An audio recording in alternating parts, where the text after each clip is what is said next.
গরুর গোস্ত দেখলে তোমার জিভে খালি লব লব করে খাওয়ার দিতে। হ্যাঁ হ্যাঁ হ্যাঁ। একবারে দেখে আর কিছু মানতে চাও না, তাড়াতাড়ি ভাত দাও ভাত দাও। কে গরুর গোস্তের সাথে কি আছে? গরুর গোস্ত পৃথিবীর সবচেয়ে সুন্দর সুস্বাদু খাবার। তার মধ্যে এই গোস্ত আবার পাহাড়পুরের এটা আবার গোস্ত, পাহাড়পুর শ্বশুর বাড়ির আরো তো গোস্ত, বেশি স্বাদ লাগে তাই না?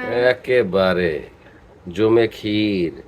মহিলা গরুর গোস্ত তো, পুরুষ গরুর গোস্ত তো ভালো লাগে না, পুরুষ কতগুলা গরুর গোস্ত গোস্ত দিছি পুরুষের কাছে ভালো লাগে না। কতগুলা গোস্ত দিছি, এতগুলা গোস্ত তুমি জীবনে খাইছো একসাথে? না না, আমি কুরবানির মধ্যেও খাইনি। না, আজকে খাবো না।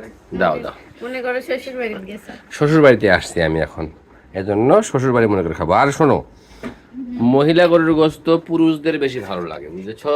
আর পুরুষ গরুর গোস্ত মহিলাদের বেশি ভালো লাগে। এই যে আমি খামু মাত্র হুম, শেষ? তোমার দেওয়া শেষ? তুমি এইটুকু আর আমি এতগুলো? আচ্ছা, তাই সই।